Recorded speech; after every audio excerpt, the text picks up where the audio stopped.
Friday Night Racing. On Off the Ball. And they're off. Brought to you by Go Racing. Plan your day at the races at goracing.ie.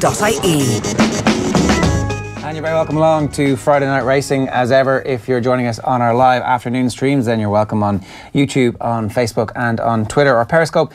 And of course, if you're joining us on the radio this evening, then thanks very much for being part of this. If you ever want to get in touch with us, you can drop us a comment on the live streams underneath, or of course you can tweet the show at Off the Ball. As ever, Johnny Ward is here, but we're also joined by Sean Flanagan, who is here to tell us a bit about his story this week. Sean, how are you? Good, yeah, good, thanks very much, yeah.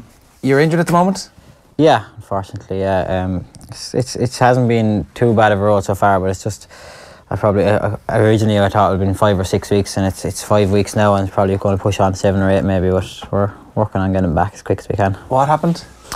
I got a fall off a horse called Ice Slip in Tremor. Broke my tibia just up near my knee. It wasn't a terribly bad break, it was a fracture and it didn't displace, so I didn't have to get anything done with it, but he landed down on me and there was a lot of bruising in both my legs, and it took a long time for that to go away, so I kind of lost a bit of movement in my knee, and it's struggling to get it back, you know. And so the broken tibia is kind of my biology wasn't great in leaving cert. It's the bone on the outside. Shin bone, yeah, shin bone up near the knee. And funnily enough, it wasn't the actual break in the shin bone wasn't terribly bad. It was the bruising above the knee on both legs was actually probably worse than the break, you know. There's the pain. Yeah, it just made everything very awkward. Like my leg was in a brace for the first 2 weeks kind of, and it was fine. But then when I took off the brace and went to go do a bit and get going, I had to put the brace back on again and give it another week or 10 days. The brace basically prevents anything? Just prevent movement in the knee. So when the fracture hadn't displaced, that it wouldn't displace, you know, so just left it heal. But the fracture actually healed fine. But then the bruising, so a bit, I just have a hematoma above my knee, and it's still there, and right. it's gradually going down, but as it goes down, it drains into my knee, and then the movement in my knee is restricted. Okay. A lot. When it happened, like how much of each individual fall do you remember? Are they kind of, so we were talking with Kieran Donaghy earlier on, and he talked about how life slows down to this glacial pace at certain moments in his career. When you come off a horse, is it instantaneous and you're like, or is there I know what's going to happen, this is actually happening? Yeah, like, you know, there's falls, especially like at Tremor summer racing, especially the horse that I was riding at the time. He some horses, you know, you're kind of with the race all the way. He's a funny type of horse. You used to always have to ride him out the back, like last, completely last. And he's just the way he had to be ridden. And then you always find yourself coming down the hill and making ground up the hill, going very fast. You know, he flies at the end, and he was doing his usual thing. He was absolutely flying down second last, and there was a stride there, and I went for the stride, and he just put one leg out, and the minute he put one leg out, I was like, this is not going to happen today, I'm afraid. And he just hit the fence, and I could see it all happening, you know, and it was just one of them falls that generally with racing, the further you are away from the back of the fence, if you get a fall, the softer the fall you've got, because, you know, you've rolled and you've slid along and you've slid away. But if you roll around after a fall and you're from here to the end of the table away from the back of the fence, you're after getting a proper slap, because it was a dead fall. So what was the ground like as well? Oh, it was good firm ground, yeah. So if I put my hand back when I was on the ground, I'd probably touch the back of the fence. Right. And he was lying up to my waist on me, still. At the back of the fence. So is that moment terrifying when he's lying on you, because you don't know that he's just going to roll off you, or a little bit. I had one of his front legs in here held, so he wouldn't kick me in the head, but it was just one of them falls. But yeah, you held his front leg. Yeah, I just grabbed his front leg because he was trying to kick me. He was trying to get up, obviously, and fairness. While you were on the ground, yeah, with the broken leg, more or less. Yeah, and I just you know, the ground staff were to be very quick, and they were there, and they rolled him off me the right way, is a sense that he rolled off the other way, and instantaneously when he was lying on me, I said, I'd say my leg is broke here, you know, but after 30 seconds, I actually got up and walked to the ambulance. So the leg break wasn't necessarily that bad, but then obviously there was a lot of bruising. So as the bruising kind of, as I cooled off, as it starts to, the pain then the adrenaline goes away from you. Yeah. Like, is there also a moment of joy / relief when you're like, I can feel that, that's good, that's a good sign, you know? Oh, absolutely. I feel that intense pain, I realise that is very, very sore, but at least I can feel it. Absolutely, like, you know, you're lying on the ground, you almost go, oh, is everything intact? Kind of give yourself a little shake, and then you're obviously going to be a certain amount sore. You've just hit the ground a fair rap, like, you know. But as I said in one of the newspaper interviews afterwards, that definitely we Dr. Adrian McGoldrick is our chief medical. He's not anymore. Had him in like 2 or 3 weeks ago. Yeah. Good to see you're watching the show every week. Yeah, exactly. Sharp. I was up on it, you know. But he's designed a new back protector for us, and it's just a second to none. Like, you could see there was a line where my back protector ended, and from there down I was black and blue, and I was fine from there up. You know. Davy Condon told the story of when he had a fall in Mallow, and he was lying on the ground and he couldn't feel his legs, and he was just looking up at the sky, and he was thinking, when you're talking about, like, you want to see how much of your body is there, and it more or less ended his career, but he wasn't paralysed. But he was just speaking about, like, how he thought that was it, like, in that, and he was just kind of, this moment of almost clarity came over him, and just lying on the ground looking at the sky in Mallow where he couldn't move his body, and in this massive tingling sensation then, and then gradually he just got it all back. But, like, I'd say it must be terrifying. Like. Oh yeah, that'd have to be an awful feeling, like, you know. And like, it's, you know, sometimes it sounds funny, but if you are lying at the back of a fence and you're in pain, that's okay, because at least you can feel it, you know, that kind of a thing. There's obviously lads there that haven't been so lucky, but that's. Is there ever a worry that a fall will make you break your bottle, like? I don't know, really. It never really came to me. I suppose maybe that's a good thing, because if it does come to you, then maybe it's not a good thing, you know. You're finished at the game if it does, like. Yeah. Do you know, like, at this competitive level? I think you'd be more worried about getting the fall. That's when you'd be worried. If you're going out thinking, oh, hope this lad doesn't fall, or then you're like, obviously if you go out thinking you're going to fall, the first thing it's going to do is probably fall. Because I presume with horses, if you have a kind of an anxiety in you, that'll translate to the horse and he'll feel it. Yeah, absolutely, yeah, definitely. Like, the more relaxed some people are with horses, the more relaxed horses will be. If you go in, you'd see lads there that go into work on it if they're having a bad day, and generally it might have nothing to do with it, just could be having a bad day. Horse and say, oh, and the minute you do that, so the horse is going thinking the same thing. Paul Carby, who obviously was stable jockey at Noel Meads prior to Sean, I remember the story of he was riding for Dermot Weld, and my mate was working for Dermot Weld, and Dermot Weld asked my mate, will you bring that horse to Galway, will you go with him on Thursday? And he said, no chance, the horse literally can't jump, he cannot jump a twig. And Carby rode him for the first time, didn't touch a twig. Yeah, and it's just like the power the jockey has in translating into the horse, the ability that everything is all right. Like. Yeah, and Carby, one of the things that he would have taught me, not really, that we had much of a relationship before I went to Knowles, but even before I went to Knowles, we used to talk about different things, and I think I went to him one day and asked him, you know, and 90% of the lads in the wear room still do it, they go and ask the lad who rode the horse previously, what's he like, X, Y or Z, you know, and he might tell you something about him. Carby said, never ask a lad about a horse, because you'll ride him your own way, you're better off. And he's right, because like, Carby was Carby because he rode horses his own way, but if he's listened to someone else the way they've ridden him the last day. We'll hopefully get him on the show, but funny enough, I don't enjoy watching jumps racing as much since he retired, because you could be watching a race in Thurles on a Thursday in winter, and he'd be just riding something, and he'd make it look so effortless, and he might win by a neck without coming off the bridle. Yeah. And he just said he was I think the most naturally talented jockey I've ever seen. Everybody talks about his horseman. It's unreal, yeah. Yeah. What does that mean to people? Like, what? Explain that. It's like a mechanic that can just go in and fix a car that no one else could fix, and it just comes, it's like, oh, sure, this is what's wrong. Do you know, like you say about him making it look effortless, like he was funny in the sense that everyone else around him would be scrubbing away and he'd be just sat like this, but he had such a pair of legs on him that he would be more or less lifting the horse along. He would be going equally as well or as bad as everyone around him, but he just made it look like they were going so much easier. And I've never seen him imitate it, or if you tried you wouldn't be able. Anyone that tries to imitate him, you see, it's funny, and a lot of lads have tried to imitate him, and they'd think from looking at Carby that he used to just perch up there and sit and look pretty, but Carby used to be just squeezing a horse along with his legs. So he had a natural talent that he could sit with his arse a foot higher than his head, and he could just push with his legs. And I don't know how he's able to do it. I don't know. It's a natural thing. A mystery. Yeah. So you're another person who we've had in here who isn't from a horse family or a horse background, and it's interesting that you talk about going to get advice from people and asking people like Paul Carby for advice, and it's different type of advice from specifically to a horse. But you also went to the race academy, and I'm interested in this process, because obviously it's relatively new. It wasn't there for the jockeys in the 60s and 70s, I don't think. No, like a lot of jockeys have gone through it. I know Conor Dwyer, and it is there quite a while, you know, but it has evolved so much over the years. I hate school, and I was getting out of school no matter where I was going, and my parents were kind of edging maybe try get in here, so I did. And it was some like life changer of a thing to do. Like they shape you into what you need to be going forward. Like they teach you all the ins and outs. And like I went there thinking, sure, I don't need this. Like I know what I'm doing. I worked for Lisdale, and I used to ride out, and I was a right lad.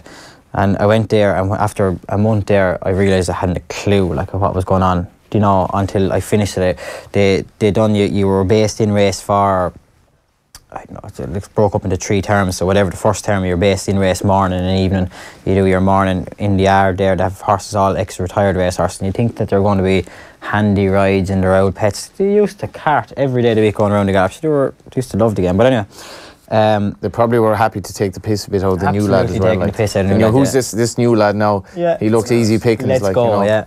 But so then the second term, you would have your morning working in a yard on the Curragh. So it was real life. You were out and you were working and you were doing the same as what every other lad in the yard would do. Who would you go with then? I went to Martin Brazel. Right. Man of few words. Man of few words. Learned plenty. He few words, but when he'd point a finger and say, maybe you should do this. He won the national with number 6 Valverde. He's another of these trainers. Like he doesn't have that many horses, but like ultra shrewd. Like yeah, ultra shrewd. And it was that year I led him up to win a Tiestas and an Irish national. That year that I worked there, like, you know, and then the third term, then you were full time working in the yard, you know. So they were just gradually shaping you along to put you into the right direction, you know. When you're full time working in the yard, what are you working as, a jockey? You're working as a stable lad, you really, you know, and you'd ride out and you do the evening stables the same as everyone else, and if you were lucky enough, you kept your job in the yard and you had kind of a year's under your belt in the yard, kind of up the ladder, then you could move on, you know. How do you get racing? Like at what point in that process do you go, yeah, I'm going to race now? Yeah, well, it's the same thing. It's like you have to. It's a long process. Like lads come into a yard there and clap their hands and say, yes, we're away. We have a good job now. Should I might get right for 6 months, and it's opportunity. Like it's very hard for a trainer to say, thanks very much to the owner. You've given 50 grand for your horse. Now I'm going to give this young lad that has never had a ride before a ride on your horse for the first time. Thanks. I think that's, you know, it's very hard. Like for my dealings with racing personnel, they're very grounded. Like, so if you, like, I spoke to Conor Clifford when Conor was playing at Chelsea when he was under 17. He spoke about lads who would never have played for Chelsea who'd be on about 15, 17 grand a week, and they've never played a game. And whereas in racing, you have to graft to get there. Like, it doesn't matter who you are, whether you're Joseph O'Brien or Sean Flanagan, you have to graft hard in the yard, and that grounds you, I think, as an individual, and you're kind of more humble, and maybe there's a bit more humility about you. Yeah, absolutely. And when you do get your opportunity, you've put in so much work and you've worked so hard to get the opportunity to be where you are at that day, whether it's your first or your third or your 10th winner. You really do appreciate it. Like it counts, you know, and you don't lose your head either, because you know what it's like to be the lad in the yard and work all your way along to where you are. And there's a lot of lads that work all the way along and don't get there, you know. And some of them are good riders, and you know, there's just no reason why. It just has to click. The horse on the day and it wins, and next thing someone spots you, and then you ride their horse next week, and then the trainer you work for has more confidence in you, because the trainer that you don't work for gives you the opportunity to ride for him. Do you remember your first race, or what do you remember? Oh, clear as day, yeah. Really, yeah. Absolutely, yeah. I worked with Lisdale, and I left Lisdale's and went to him and Sheehy's while Liz had actually taken a horse in out of the field for me to ride in the Pint. So I went to him and Sheehy's, and Liz still gave me my first ride. It was in the Slán Abhaile in Listowel. It's 12 years ago last week. Right. And haven't aged a bit. And On Your Way he was called.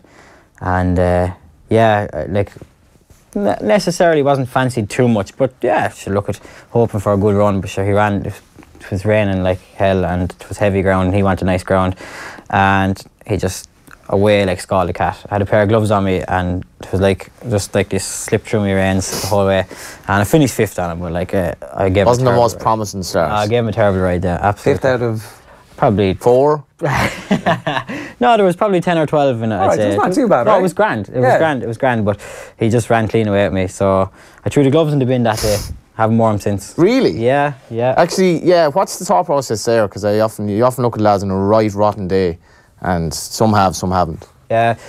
Some people just don't like them. I suppose if that day... You associated nearly with that? Like, absolutely, yeah. I associate with that, but I just don't like to feel the gloves. Now, I go in right out and have a pair of woolly gloves on. I don't like cold hands, but it's just the feel.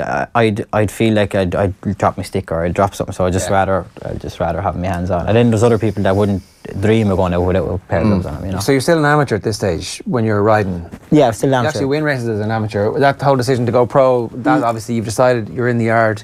You don't want to just be a stable boy, you want to actually be a... Yeah, competitively. Yeah, of course, yeah. Like I was in Dusty's. Dusty was super to me. Lovely man. Oh, yeah. Unreal, yeah. Like he taught me a lot. And I still...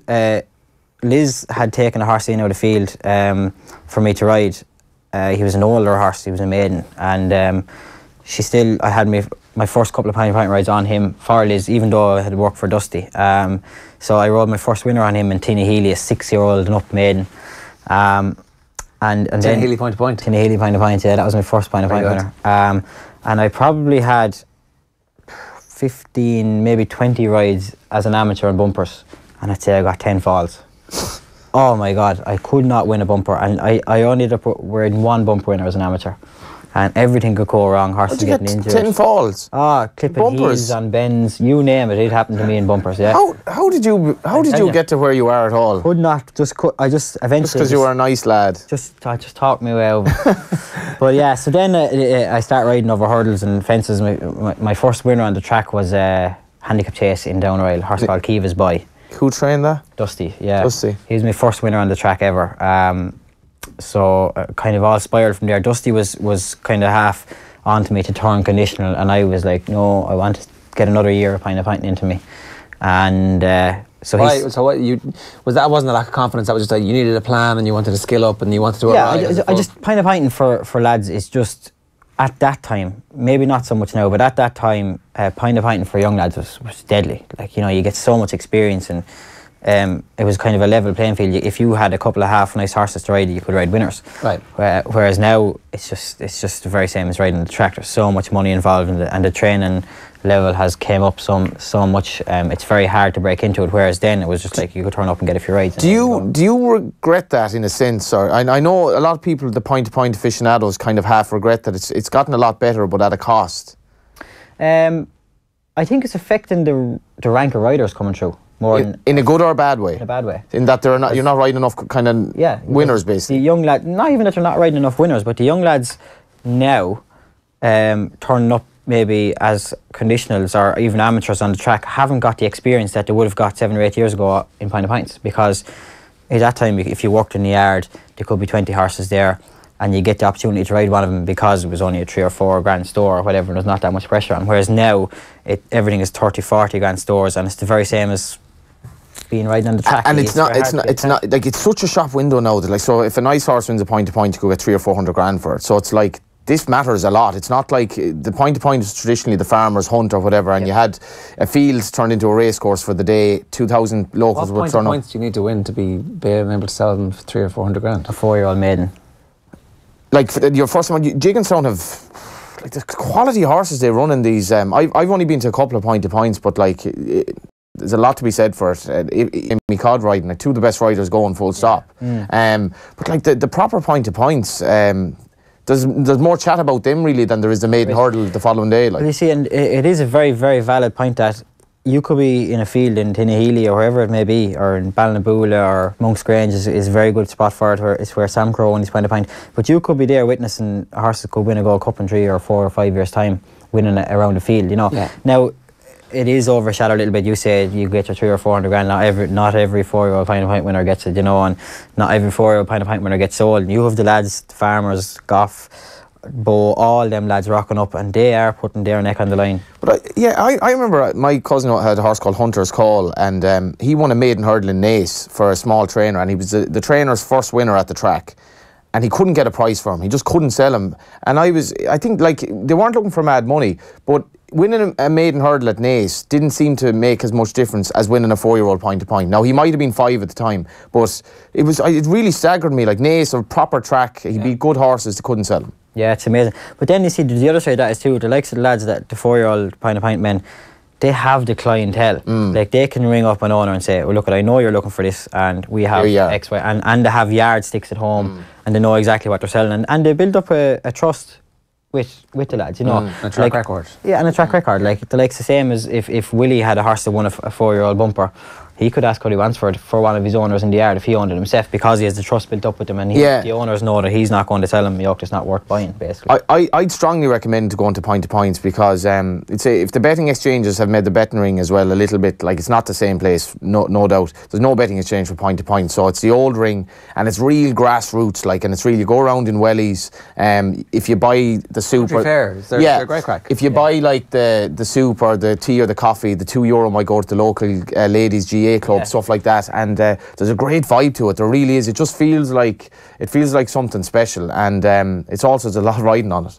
Yeah, you know, there's a lot to be said for it. Let's talk about the kind of, again, sliding doors moment in your life where it looked like for a while you were definitely thinking about retiring and you just kind of needed to get out of Ireland for a while.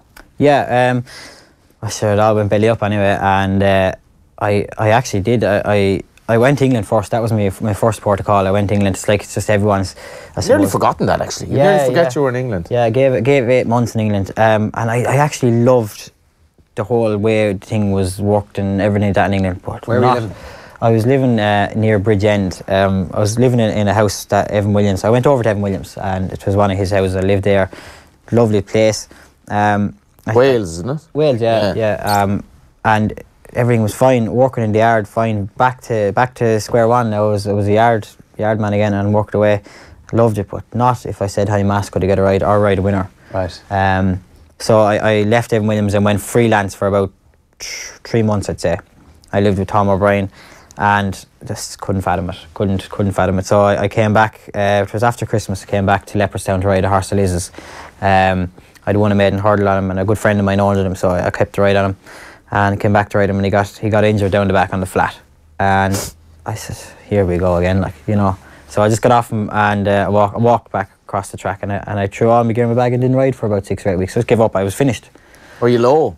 Low as a snake's belly. Yeah, I just couldn't. Do you know what? I walked out of the weigh room that day and I was like, I have enough of this. And I didn't wash my gear. I just pegged it all into the bag, zipped it up, and I said, yeah, sound. It's a self-fulfilling prophecy as well when you're on it, because your confidence clearly does suffer, and then you're making it harder to come back because you're riding worse. Yeah, you're riding worse, and then you're riding worse. You're getting worse horses, and then it goes from worse horses to no horses, and then, you know, there was a point when a couple of years where I was riding 2-3 winners a year, and like, you'd ride a winner, and most lads would say, you'd be happy when you come home after riding a winner. I come home worse, because I know, right, I've ridden a winner today, I probably won't ride another winner for 6 months.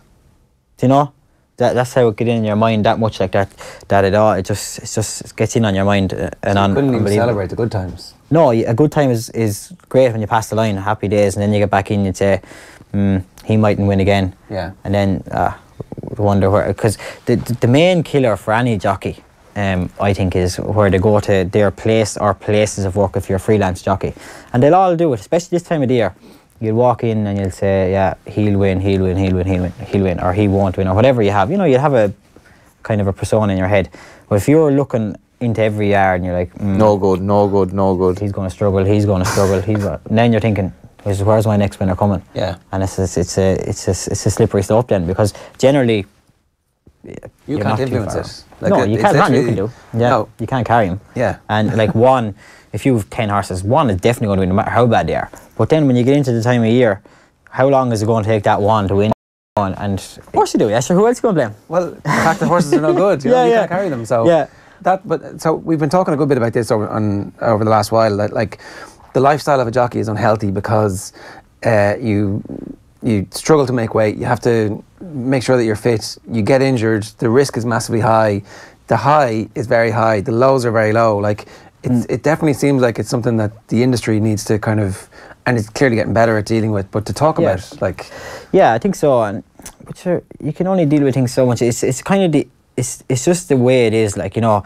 I just kind of always pick myself up and said, right, well, so nothing we can do, this is it, and move forward with it. Like, it's just one of them things, like, if you come out, like, you think that's hard, and it's a spiraling thing with everything you say about weight. So if your confidence is low, you're not riding winners. So then you start losing rides.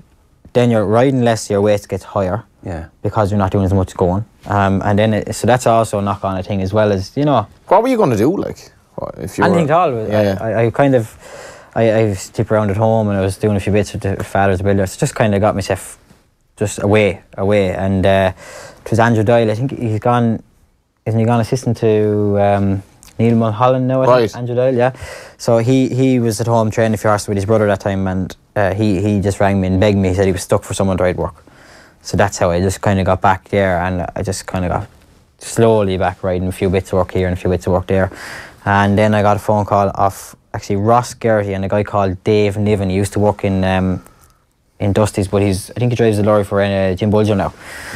Two of them rang me. One rang me on a Saturday night, and the other one rang me on Sunday morning for the same job, independently. Right. So it's just funny. So I was like, right, in the States. Yeah. So I said, well, I'm definitely not in the position to say no, like, so yeah, absolutely, I'll go. So where was this? Went out to Baltimore, Jack Fisher's. So Jack Fisher is kind of, he'd be Gordon Elliott or Willie Mullins of America, like. Right. Did you watch The Wire before you went?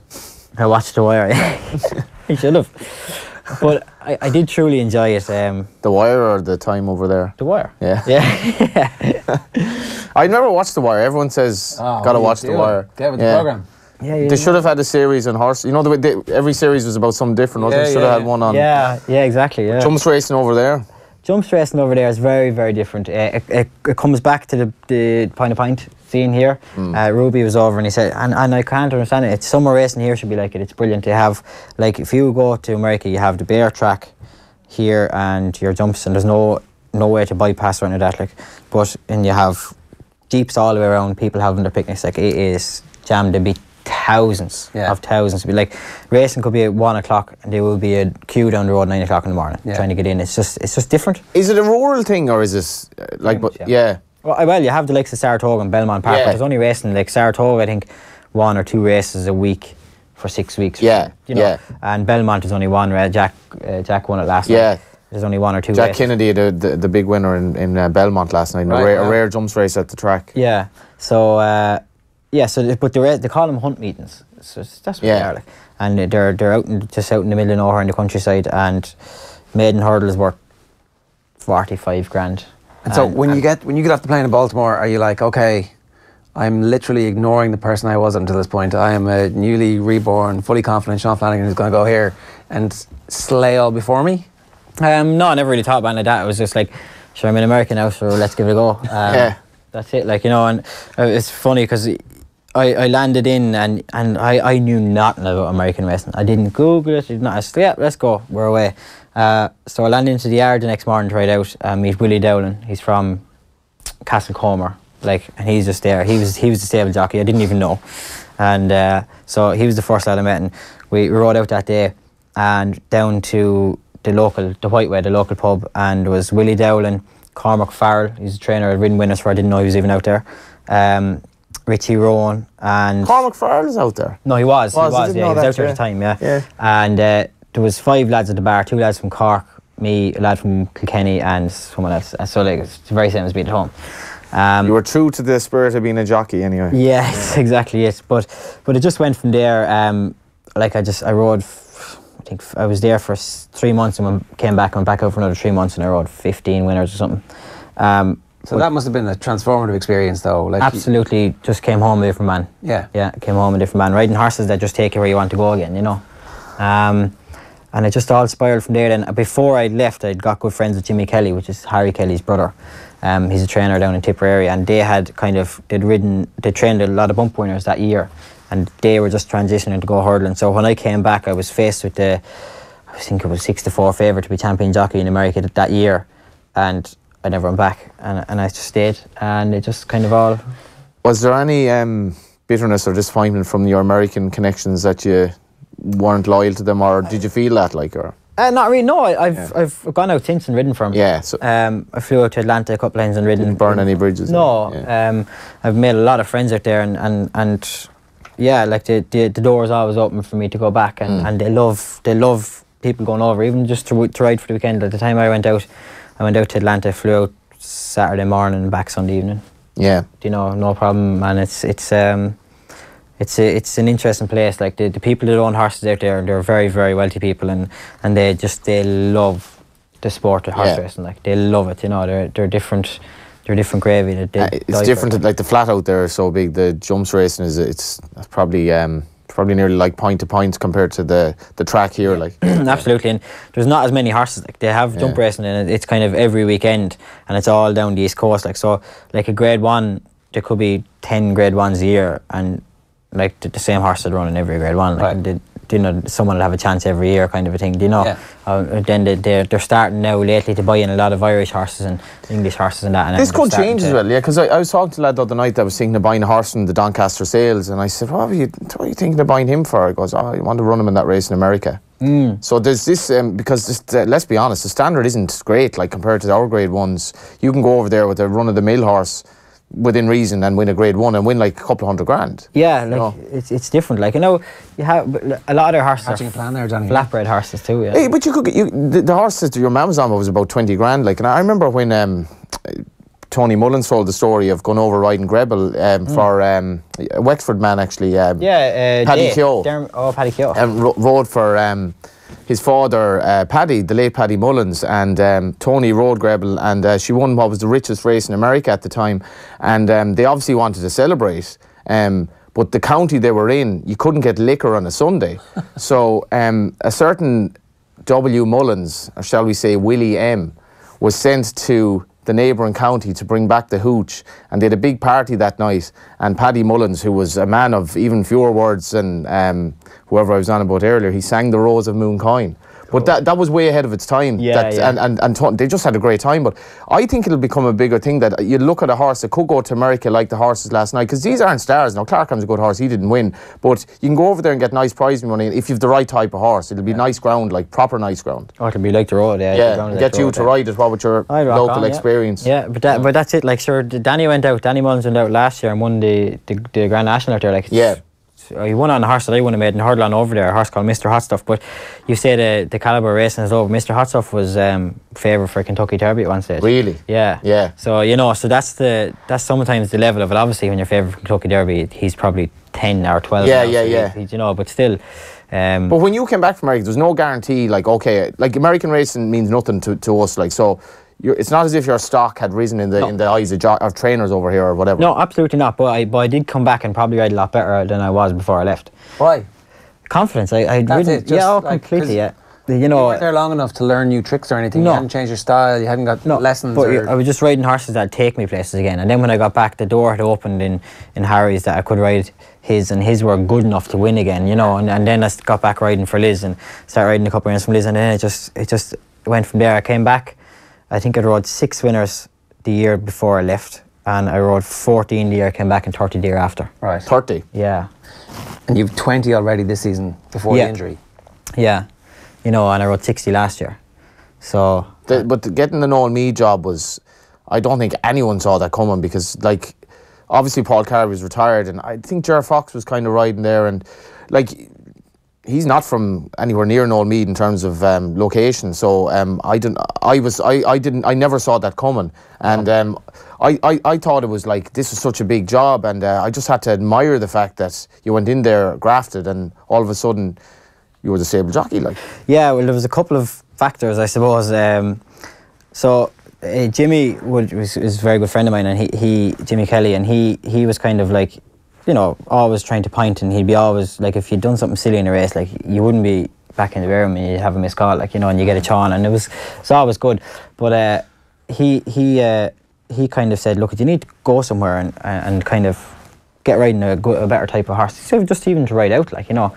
So it was just after Davy Condon had announced his retirement through injury, and it was coming into summer times, which is obviously a bad time to be bringing anyone to in ride out, because it was summer and there wasn't going to be a load of horses. And so I rang Noel, and he said, yeah, absolutely, sure, come in after the summer, like when the horses are back in. So that's a massive breakthrough, like, even just being there. So I said, yeah, Jesus, happy days. And then, of course, I met a girl from up that direction. So I had a reason to. I knew there was a reason you went to Old Meads. Yeah, that's the reason. After all these years, it's finally apparent because the girl is from Armagh. Yeah, close by. So yeah, and that's it. Just and I was going in 1 day a week, and I wasn't going in 5 or 6 weeks, and Paul got hurt, and I just said it to him in the tack room one morning. I said, "Here, sure, if you're looking a hand out there, I can come in a bit more."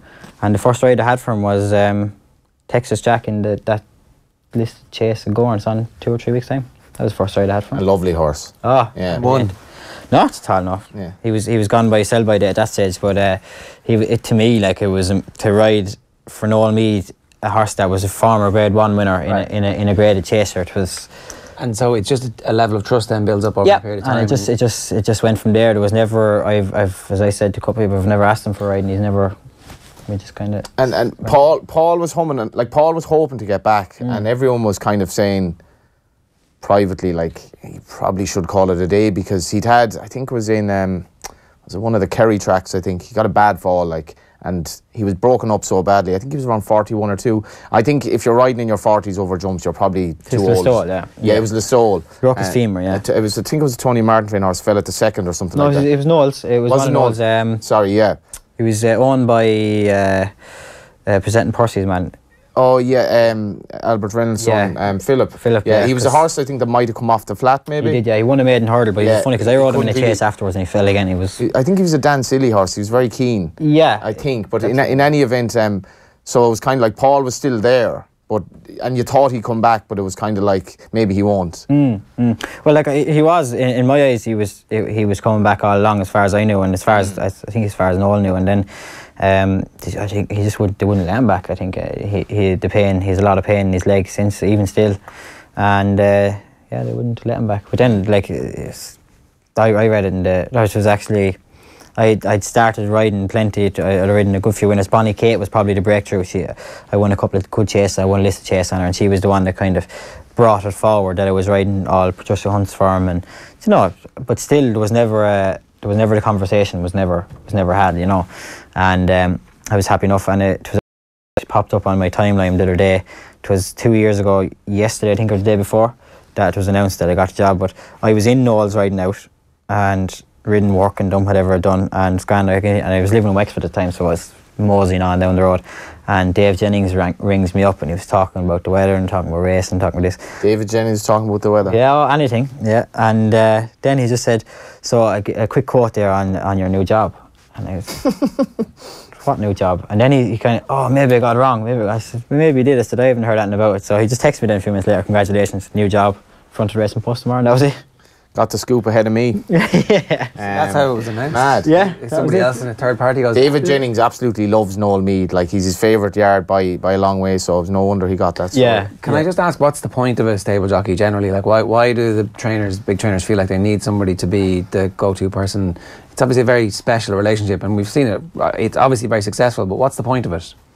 Well, I suppose it's a trust. It's a trust. It's so, like, Noel and myself, we seldom talk about what way a horse is ridden. I know what way he likes him ridden, and he knows I know what way he likes him ridden, and then it's a trust that he trusts me to carry out the job, I suppose, the way he wants it done. And then it's also that I'm there riding the horse's work, and I know that to do X, Y and Z or don't do X, Y and Z. So it's shorthand as well. It kind of saves on the it's consistency. But I think stable jockeys will exist forevermore, but I don't see the point at all in retained owner jockeys. To me, like, I think it can actually ruin a jockey's career to a sense, because he's kind of going around different yards to ride a select number of horses. His loyalty is to the owner rather than the trainer. Oftentimes, the trainer doesn't really want him riding the horse.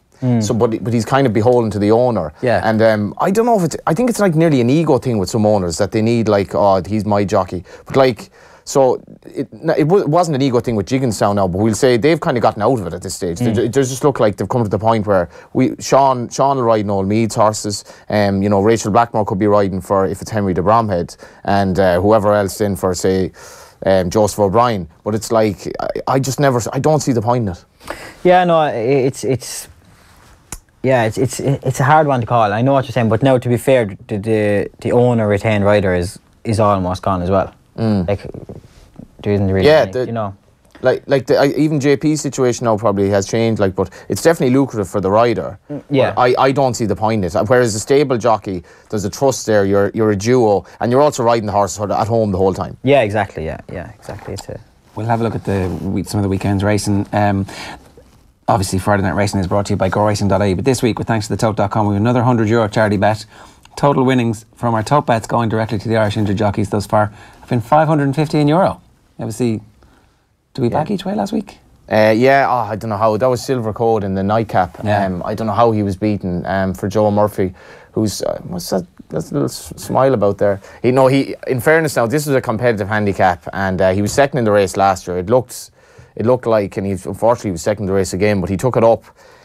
And it's funny at Leopardstown, the last 100 yards, even though it's not a particularly testing track, the last 100 yards can be a long 100 yards in this case. If you go down to the bottom of the straight in Leopardstown, it's good enough to pull to the top now. Yeah, It's different, it looks. The last line of my script here is both Johnny Murtagh and John Small each tipped winners last week, 100% strike rate. Get them on the show then. Somewhat higher than Johnny to date. They've nothing to be doing. Our bet this week, Johnny, what have we You're got? really teeing it up here. No pressure. The bet this week is I fancy two horses in either division of the flat handicap at Gowran. The Jumps Racing returns to Gowran Park October 5th handicap, Division 1. Best Not Argue, trained by Joseph O'Brien, who we mentioned earlier. This horse was very, very impressive in a subtle way on her debut for the yard at Roscommon recently, and I certainly don't think a £9 rise will stop her.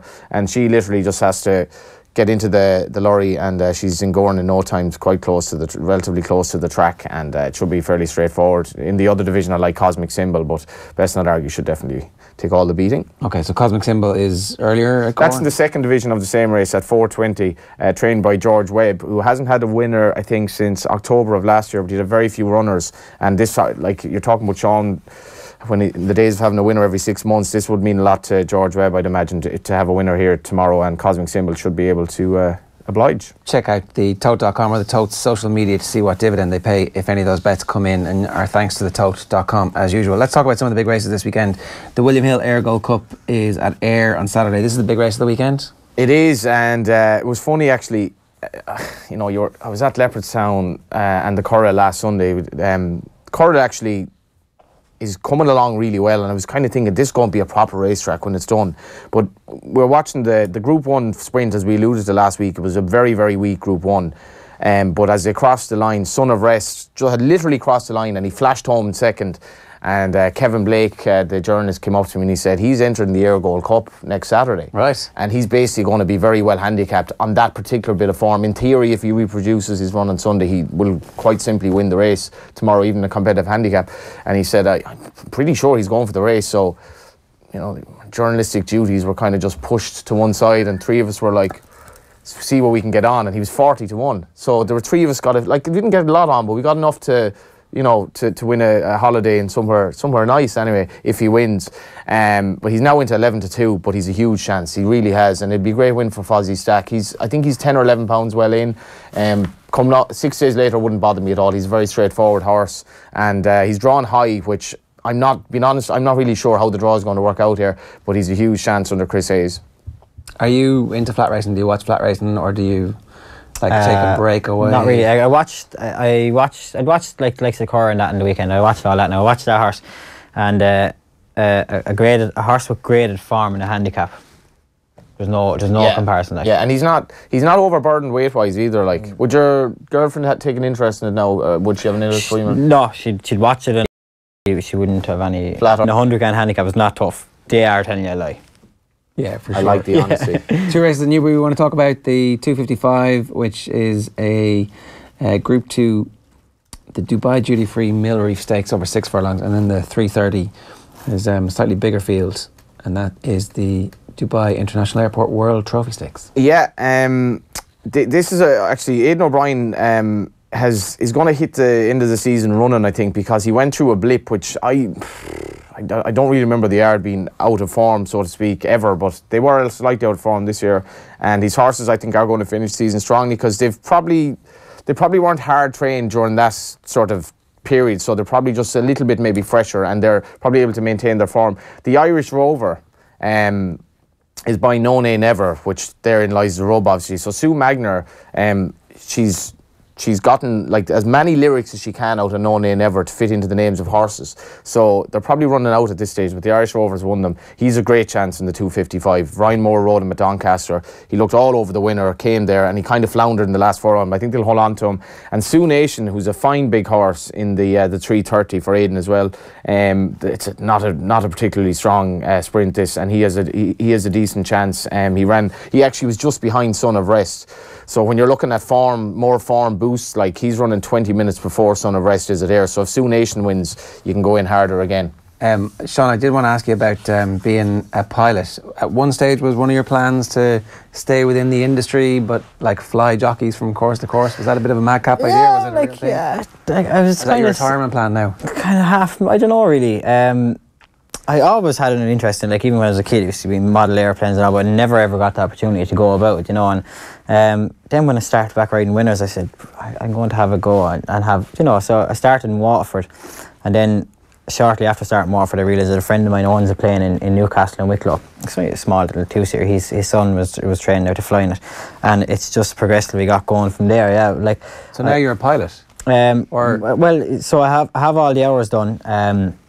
And all across country, so I can go down there, I can hop in a plane and fly away solo. But I've the starting of my theory exams is Wednesday, so once I get them done, I can jolly away. What level pilot would that be? What could you fly? It's called a PPL. It's a private pilot, so I can fly, like, I think it's a six-seater single engine, and you can go and do ratings then. So I could go to a twin engine if I wanted to get the ratings to go and do that. Right. But yeah, it's I love it. It's great. I flew to Killarney when I rode down there a couple of weeks back. That's class. Yeah. So you're riding the race. I'll actually fly there. Flew down, yeah. Have you gotten, I know you have a child, have you gotten married yet? No. Because I was just thinking, if you do ever propose, you gotta like fly the plane with the old banner on the back hanging out of the back. Will you marry me? And if you can see the gesture, you know, you'll probably be able to see the gesture down there, but just an idea for you. Yeah, good idea, yeah, I'll take that on board. Yeah.